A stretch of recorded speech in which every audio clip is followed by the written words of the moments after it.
بسم الله الرحمن الرحيم. السلام عليكم ورحمة الله وبركاته.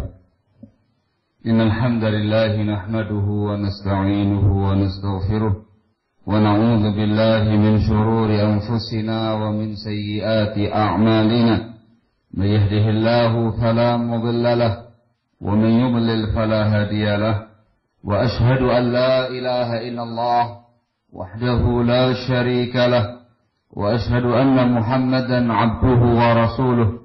يا أيها الذين آمنوا اتقوا الله حق تقاته ولا تموتن إلا وأنتم مسلمون. يا أيها الناس اتقوا ربكم الذي خلقكم من نفس واحدة وخلق منها زوجها وبث منهما رجالا كثيرا ونساء. واتقوا الله الذي تساءلون به والأرحام إن الله كان عليكم رقيبا. يا أيها الذين آمنوا اتقوا الله وقولوا قولا سديدا يصلح لكم أعمالكم ويغفر لكم ذنوبكم ومن يطع الله ورسوله فقد فاز فوزا عظيما. أما بعد فإن أصدق الحديث كتاب الله وخير الهدي هدي محمد صلى الله عليه وعلى آله وسلم وشر الأمور محدثاتها فإن كل محدثة بدعة وكل بدعة ضلالة وكل ضلالة في النار. أيها الناس, kaum muslimin rahimakumullah. Alhamdulillah, pada kesempatan pagi hari menjelang siang ini kita bersyukur kepada Allah Azza wa Jalla, di mana pada kesempatan sekarang ini Allah Tabaraka wa Ta'ala memberi kemudahan kepada kita bisa bermajelis di rumah Allah yang mulia ini, di majelis ini bersama dengan pemerintah kita, baik yang militer ataupun yang sipil, bersama dengan ikhwan-ikhwan kita, saudara kita kaum muslimin, semuanya berkumpul dalam rangka untuk tafaqquh fiddin, mengkaji bimbingan-bimbingan Allah dan juga Rasulnya alaihi salatu wassalam, memperdalam tentang wawasan keislaman kita. Mudah-mudahan majelis ini adalah majelis yang diberkati oleh Allah Azza wa Jalla, dan kita mengharapkan pahalanya dari Allah Subhanahu wa Ta'ala semata. Kaum muslimin rahimakumullah, satu hal penting yang perlu diyakini oleh kaum muslimin terkait dengan agamanya ialah bahwasanya agama Islam yang diajarkan oleh Rasulullah alaihi salatu wassalam adalah agama yang sangat indah, agama yang mengajarkan keindahan, agama yang penuh dengan rahmah, mengajarkan bimbingan-bimbingan yang membawa rahmah. Allah mengatakan dalam firman-Nya di dalam surah Al-Anbiya ayat yang ke-107, Allah Subhanahu wa Ta'ala berfirman menjelaskan tentang misi dakwah Nabi kita Muhammad alaihi salatu wassalam, wa ma arsalnaka illa rahmatan lil alamin. Dan kami, kata Allah, tidaklah mengutus engkau wahai Nabi alaihi salatu wassalam melainkan sebagai rahmah untuk alam raya ini, menebarkan kasih sayang, menebarkan keindahan, menebarkan kemaslahatan, menebarkan kemanfaatan untuk segenap alam raya ini. Kaum muslimin rahimakumullah, di antara bentuk rahmat Islam ialah di dalam Islam ada bimbingan-bimbingan akhlak, ada bimbingan-bimbingan etika adab, yang apabila bimbingan-bimbingan akhlak dan adab itu dilaksanakan oleh individu-individu muslim, maka insya Allah akan tercapai kebahagiaan hidup di dunia sebelum nanti di yaumul qiyamah. Bimbingan akhlak ini juga merupakan inti dakwah Nabi kita Muhammad alaihi salatu wasallam. Disebutkan di dalam sebuah hadis yang diriwayatkan oleh Imam Ahmad dalam musnadnya dari sahabat Abu Hurairah radhiyallahu taala anhu, Rasulullah alaihi salatu wasallam bersabda, "Innama bu'ithtu liutammima salihal akhlak." Sesungguhnya aku diutus oleh Allah Subhanahu wa Ta'ala hanyalah untuk menyempurnakan akhlak yang baik. Maka bimbingan akhlak, bimbingan adab itu merupakan inti dakwah Nabi kita Muhammad alaihi salatu wassalam. Termasuk perkara yang dinomorsatukan oleh beliau dalam dakwahnya. Tidak dikesampingkan begitu saja. Di samping dakwah Rasul juga menanamkan akidah yang sahih kepada umatnya, menanamkan iman yang benar kepada umatnya, mengajarkan ibadah yang sahih kepada umatnya, juga mengajarkan tentang akhlak, adab, etika yang mulia kepada masyarakatnya, kepada kaum muslimin. Kaum muslimin rahimakumullah, terkait dengan akhlak Islam, ini cakupannya sangat luas. Sebab banyak sekali pihak-pihak tertentu di mana kita sebagai seorang muslim dituntut untuk memiliki akhlakul karimah kepada mereka. Saya bawakan dengan global, nanti saya rinci 3 di antaranya. Yang pertama ialah akhlak kita kepada Allah. Itu perkara yang paling wajib. Hablum minallah. Hubungan antara manusia dengan Allah penciptanya. Akhlak kepada Allah. Ini diwujudkan dengan ubudiyah, ibadah kita kepada Allah. Wa ma khalaqtul jinna wal insa illa liya'budun. Hikmah diciptakannya manusia dan jin di muka bumi ini untuk ibadah kepada Allah semata. Kalau ibadah kita sudah bagus, berarti akhlak kita kepada Allah sudah sangat bagus. Yang kedua, akhlak kita kepada Rasulullah SAW sebagai nabi kita, rasul kita, junjungan kita, qudwah kita. Akhlak kepada Rasul diwujudkan dengan ittiba'us sunnah. Mengikuti ajaran-ajaran, bimbingan Rasul alaihi salatu wassalam.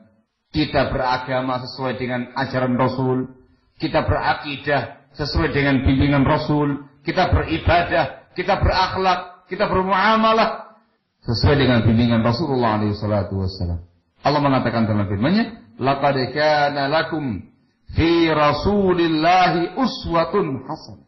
Sungguh telah ada untuk kalian semua, wahai kaum muslimin, pada diri Rasul ada uswatun hasanah, tauladan yang baik, contoh yang baik. Maka akhlak pada Rasul menjadikan beliau sebagai uswatun hasanah dalam beragama dan juga dalam urusan dunia, agama, akhirat, mencontoh Rasul alaihi salatu wassalam. Ini akhlak pada Rasulullah. Ada lagi yang ketiga, akhlak kita kepada orang tua. Ini disebut dengan istilah birrul walidain. Berbakti kepada kedua orang tua dengan segenap makna bakti. Berbakti dengan harta benda, berbakti dengan khidmat, melayani mereka, membantu mereka, berbakti dengan ucapan, tutur kata yang halus, yang santun, dengan perbuatan, dengan semua yang kita punya. Berbakti pada orang tua. Ada lagi akhlak kepada anak. Yang memiliki anak diwujudkan dengan ayat Allah Subhanahu wa taala, ya ayyuhalladzina amanu qu anfusakum wa ahlikum nar. Wahai orang-orang yang beriman, jagalah diri kalian dan keluarga kalian dari api neraka. Maka akhlak kepada anak diwujudkan dengan tarbiyah Islamiyah. Mendidik mereka secara Islami, dikokohkan agamanya, dikokohkan akhlaknya, supaya menjadi anak yang saleh, selamat dari api neraka. Ada pula akhlak kepada suami istri, suami kepada istrinya, istri kepada suaminya. Ini dengan muasyarah zaujiyah bil ma'ruf, berumah tangga dengan cara yang baik, berumah tangga dengan cara yang bagus. Bagus secara syariat, bagus secara adat istiadat masyarakat. Ini yang berdekat dengan kita. Ada pula akhlak kita kepada umara, kepada ulama, kepada sesama. Ini pembahasan kita pada muhadharah kita kali ini. Ada akhlak kepada umara. Kita sebagai sebagai masyarakat di sebuah negara, yang memiliki sebuah negara, yang memiliki sebuah pemerintahan, tentu ada etika, ada adab-adab yang perlu diperhatikan masyarakat kepada pemerintahnya. Kita sebagai masyarakat awam, memiliki ulama, tokoh-tokoh masyarakat, orang yang alim, juga perlu ada adab kepada ulama-ulamanya. Dan secara luas, kita sebagai manusia yang hidup bermasyarakat harus memiliki adab, sopan santun, akhlakul karimah dengan sesama. Meliputi tetangga-tetangga kita, kerabat-kerabat kita, muslimin secara umum, bahkan akhlak kepada non-muslim sekalipun. Bahkan akhlak kepada hewan-hewan, bahkan akhlak kepada lingkungan. Itu semuanya dibahas panjang dalam Islam dalam kerangka akhlakul karimah.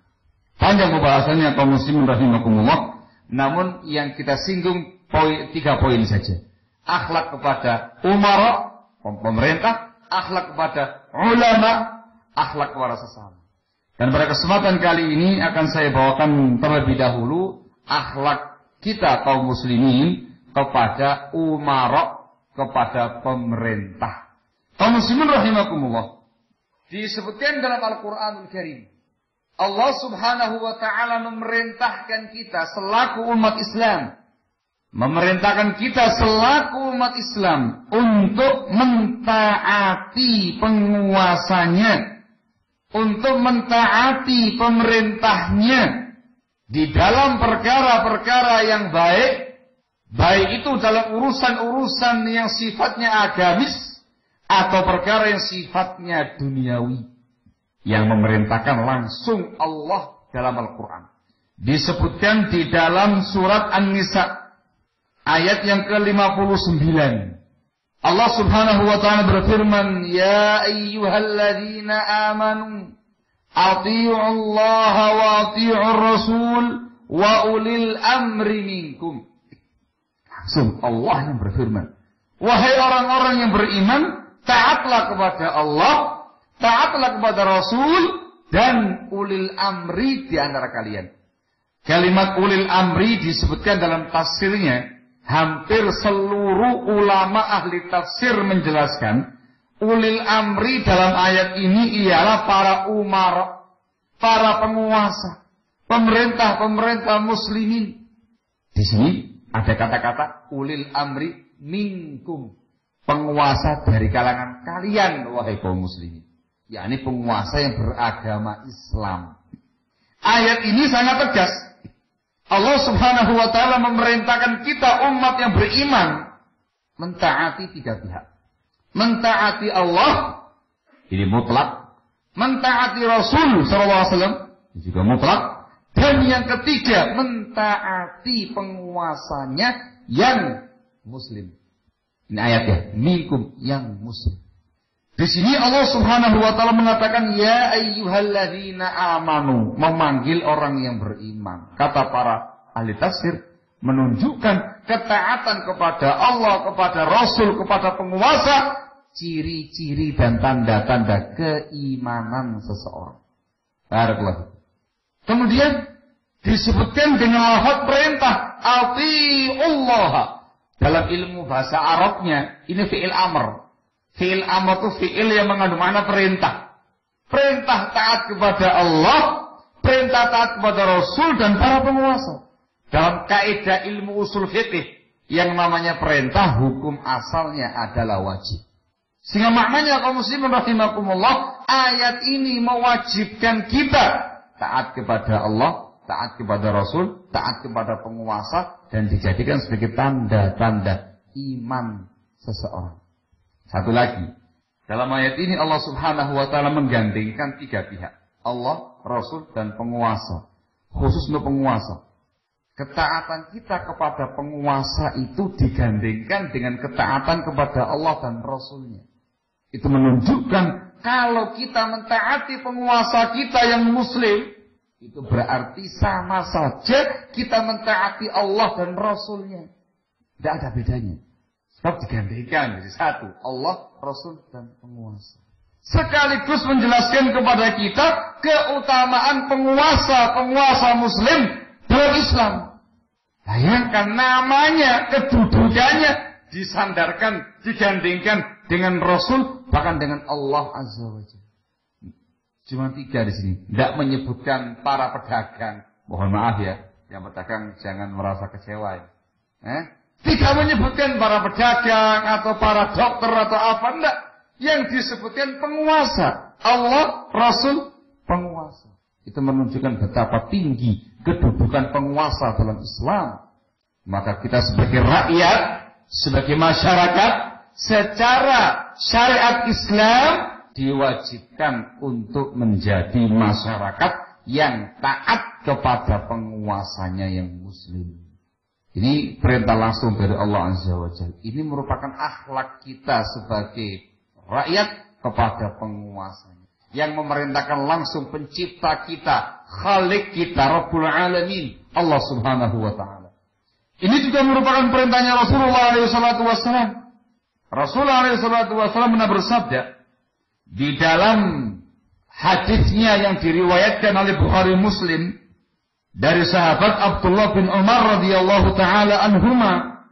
Rasulullah SAW pernah bersabda, "Alal mar'il muslim as-sam'u wa ta'atu fi ma ahabba wa kariha illa ay yu'mara bi ma'siyatin fa idza umira bi ma'siyatin fala sam'a wa la ta'ah." Yang artinya wajib atas individu muslim mendengar, mentaati penguasanya pada perkara yang dia suka atau perkara yang dia nggak suka, yang sesuai dengan selera masyarakat atau tidak. Wajib mentaati dan mendengarkan penguasanya. Kecuali, kata Rasul, kecuali kalau dia diperintah berbuat kemaksiatan. Apabila diperintah dengan kemaksiatan, maka tidak boleh mendengar dan mentaati penguasa pada perintah itu tadi. Bukhari Muslim dari hadis Abdullah bin Umar radhiyallahu taala anhuma. Ini hadis sahih menjelaskan kepada kita satu kewajiban mendengar dan mentaati penguasa kita. Yang tadi perintah Allah, sekarang perintah Rasulullah SAW.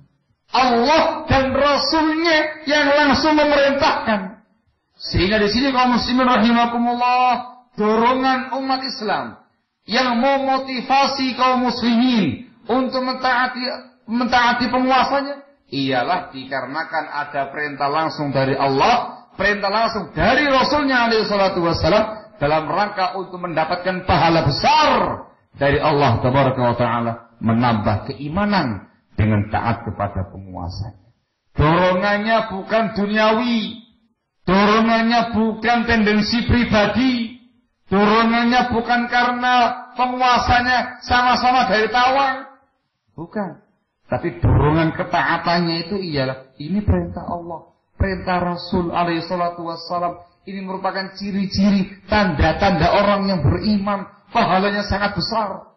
Maka terdorong dia dengan penuh keimanan mentaati dan mendengarkan penguasanya yang muslim. Tapi ingat, Rasul memberikan ketentuan di sini, mentaati penguasa selain dalam perkara kemaksiatan. Kalau penguasa memerintahkan yang maksiat kepada Allah Azza wa Jalla, mohon maaf, tidak bisa didengarkan dan ditaati, bukan karena anti pemerintah, tetapi karena memang Allah dan Rasulnya yang melarang. Mohon maaf ini, misalnya dari pihak Muspika kecamatan, mohon maaf ya, memerintahkan masyarakat Tawang. Ya, insya Allah sih dari uraian tadi, bagaimana kinerja bupati dan segala macam, tidak mungkin. Siapa tahu, mudah-mudahan tidak terjadi. Misalkan dari pihak Muspika kecamatan mengajak masyarakat Tawang, ayo rame-rame, ini malam minggu, kita mabuk bersama.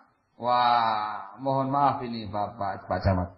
Bukan karena kita nggak suka sama camatnya ini, tapi dikarenakan perintahnya itu melanggar agama, berbuat maksiat kepada Allah Azza wa Jalla, disuruh mabuk, ya mohon maaf. Maaf, untuk kali ini kami tidak bisa mentaati. Dikarenakan perintah Bapak melanggar agama, mengandung unsur kemaksiatan kepada Allah Subhanahu wa Ta'ala. Jadi harus dalam perkara yang selain maksiat. Jadi kita mentaati penguasa dalam perkara yang syar'i, yang sesuai dengan agama. Kita juga mentaati penguasa dalam urusan-urusan duniawi yang fungsinya untuk kemaslahatan bersama, yang nggak ada unsur maksiatnya. Disuruh bikin KTP, bikin KTP. Yang sengaja nggak bikin KTP ini berarti warga yang nggak taat. Itu maslahat umum untuk identitas. Nah, kalau misalkan mas-mas ada musibah tabrakan, berkelakar darahullah, nggak punya KTP, ini siapa ini? Ini siapa? Kalau dia punya KTP kan, oh ini warga Tawang, gini jelas. Barakallah itu. Urusan pernikahan harus mendaftar ke bagian KUA, administrasi pernikahan, ada buku nikah resmi untuk putri dan putranya, dituruti. Itu untuk kemaslahatan umum. Jangan asal rabi aja. Ini Jawa Timur lah ya. Jangan asal nikah saja, tahu-tahu nikah. Mana buku nikahnya ini? Bahaya. Nanti dikiranya pasangan kumul kebul. Resmi. Mau ke luar negeri, harus bikin paspor. Bikin paspor. Jangan ilegal, tahu-tahu lari aja. Ini nggak cinta sama negaranya ini. Bikin paspor yang resmi. Di imigrasi sana. Urusan-urusan yang lainnya lagi. Misal urusan di jalan raya. Dari pihak kepolisian mengatur undang-undang jalan raya. Jangan parkir di sini, jangan stop di sini. Yang ini jalur lambat, ini jalur cepat. Ini merah harus berhenti, hijau harus lanjut. Yang kuning pelan-pelan, jangan tambah ngebut. Misalkan begitu. Itu ilmunya. Salah kalau kuning tambah dikit. Nah itu malah salah. Kuning dipelankan sedikit. Ditaati. Dalam mobil diminta untuk menggunakan sabuk pengaman. Sabuk pengaman ditaati. Untuk kemaslahatan bersama. Yang menggunakan sepeda motor, menggunakan helm standar, kamu taati. Itu semua dalam rangka kemaslahatan umum, termasuk yang diwajibkan dalam ayat dan hadis. Seorang muslim akan mengerjakannya dengan sepenuh hati, dengan kesadaran pribadi, dan motivasinya itu ialah menambah iman dia kepada Allah. Itu perintah Allah, perintah Rasulnya yang memang memerintahkan kita untuk mentaati penguasa. Ini akhlak satu tetapi meliputi sekian banyak hal-hal yang lainnya. Sehingga menjadi poros bimbingan Islam antara akhlak antara masyarakat dengan penguasanya. Jadilah warga negara yang taat kepada penguasanya. Walaupun penguasanya zalim, walaupun penguasanya kejam, walaupun penguasanya bengis, selama dia muslim bukan orang kafir. Dan selama perintahnya tidak mengandung unsur kemaksiatan, dengarkan kamu taat. Dengarkan kamu taat. Itu merupakan bimbingan Islam. Barakallahu fikum. Akhlak yang kedua ialah adamu ihanatis sultan. Tidak diperbolehkan untuk menghinakan atau menjatuhkan atau melecehkan atau mencela penguasa. Tidak boleh. Dalam Islam itu dikecam. Disebutkan dalam sebuah hadis yang diriwayatkan oleh Al-Imam Tirmidzi dalam sunannya, dan beliau mengatakan haditsun hasan dari sahabat Abu Bakrah radhiyallahu anhu. Rasulullah SAW menyatakan, man ahana sultan ahanahullah. Barang siapa yang menghinakan penguasa, Allah akan hinakan dia. Barang siapa yang menghinakan penguasa, Allah akan hinakan dia. Menghinakan penguasa itu ragamnya banyak. Bisa dalam bentuk hujatan-hujatan, cacian-cacian, makian-makian, celaan-celaan, membongkar aibnya di depan massa, di depan khalayak ramai, menjatuhkan kehormatannya dan segala macamnya, mengejeknya, mengolok-oloknya, melecehkannya. Ini semua bentuk tindakan menghinakan penguasa. Apalagi yang lebih berat daripada itu. Sampai kemudian mengintimidasi penguasa, sampai kemudian mungkin melawan penguasa, perang melawan penguasa, pemberontak penguasa, kudeta penguasa, dan yang semisalnya. Itu lebih lagi diharamkan dalam Islam. Menghinakan saja tidak boleh, apalagi yang lebih daripada itu. Kata Rasul, barang siapa yang menghinakan penguasa, apapun bentuk penghinaannya, maka Allah akan menghinakan. Kalau Allah sudah menghinakan seorang hamba, maka dia akan menjadi hamba yang rendah, hamba yang hina, tidak ada nilainya di tengah-tengah masyarakat, tidak ada nilainya di kalangan kaum muslimin, tidak ada nilainya dalam Islam ini. Dia akan hina di dunia, hina di yaumul qiyamah nanti. Itu ancaman. Sehingga dua poin yang saling melengkapi. Satu sisi diperintah untuk mentaati penguasa dalam perkara yang baik, sisi yang lain dilarang untuk menghina penguasanya. Ini kalau dijadikan satu, maka menjadi sebuah akhlak dan adab yang sangat mulia, yang sangat indah, simple, global, tapi penjabarannya sangat luas menuju kepada sisi-sisi kehidupan bermasyarakat, berbangsa dan bernegara. Ini secara singkat kaum muslimin rahimakumullah, bagaimana sesungguhnya akhlakul karimah yang diajarkan Allah dan juga Rasulnya alaihi salatu wassalam terkait dengan penguasa dan pemerintahnya. Maka jelaslah dari penjabaran singkat ini, walaupun sangat panjang pembahasan dan uraiannya, bahwa Islam adalah agama yang betul-betul mengajarkan ketentraman, mengajarkan rahmah, mengajarkan akhlakul karimah. Islam mengajarkan bimbingan yang sangat mulia dalam bermasyarakat, dalam berbangsa dan bernegara. Menginginkan sebuah negara yang tenang, negara yang damai, negara yang sejahtera, negara yang aman, hubungan masyarakat dengan penguasanya sangat baik, dengan motivasi keimanan. Betul-betul keimanan, bukan karena urusan duniawi atau karena urusan pribadi. Dan perlu dipahami di sini kaum muslimin rahimakumullah, ketaatan kepada penguasa itu meliputi penguasa dari mulai yang pusat sampai penguasa desa. Dari mulai presidennya sampai Pak RT-nya. Itu semuanya harus didengarkan dan ditaati.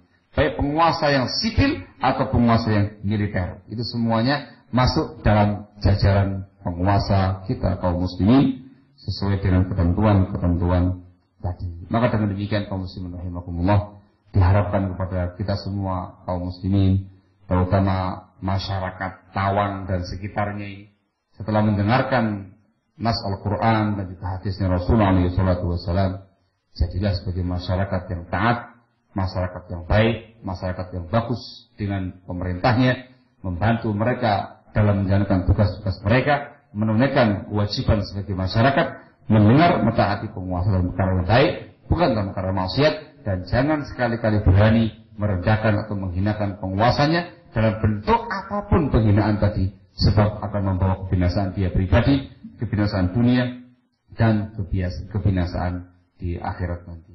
Ada satu kalimat yang sangat indah yang disebutkan oleh Abdullah ibn Mubarak rahimahullah, salah seorang imam besar pada masanya dari Khurasan. Lahirnya tahun 100 sekian Hijriah. Generasi tadi tabi'in. Ketika mencermati akhlak kepada umara, ulama dan sesama tadi. Dikatakan oleh Abdullah bin Mubarak rahimahullah taala, "Man ahana al-umara dhahabat dunya. Wa man ahana al-ulama dhahabat akhiratuh. Wa man ahana al-muslimin dhahabat muru'atuh." Barang siapa yang menghinakan penguasa, dunia dia akan binasa. Barang siapa yang menghinakan penguasa, dunianya akan hilang, akan segera akan binasa. Barang siapa yang menghinakan ulama, akhiratnya akan binasa. Dan barang siapa yang merendahkan masyarakatnya, maka akan hilang muruahnya, harga dirinya. Maka jadilah sebagai warga negara, warga masyarakat yang mencintai umaranya, mencintai ulamanya, mencintai masyarakatnya, memiliki akhlakul karimah yang mulia kepada mereka semuanya. Mudah-mudahan apa yang disampaikan pada kesempatan pagi hari ini bisa dipahami dengan baik dan menjadi pencerahan bagi kita semua untuk bisa kita amalkan dalam kehidupan kita yang sehari-hari. Wallahu a'lam bishawab. Mungkin ini untuk yang pertama terkait dengan akhlak kepada para umara. Adapun pada pembahasan yang berikutnya, insya Allah akan kita bahas akhlak kepada ulama dan kepada sesama. Kita masih punya waktu sampai jam 2 siang. Jadi antum harus siap-siap menahan apa ya? Ya nahan ngantuknya, ya nahan laparnya ini sampai jam 2 siang. Mudah-mudahan bermanfaat. Kalau punya saya mohon maaf. Subhanaka wa bihamdik, asyhadu an la ilaha illa anta, astaghfiruka wa atubu ilaik. Assalamualaikum warahmatullahi wabarakatuh.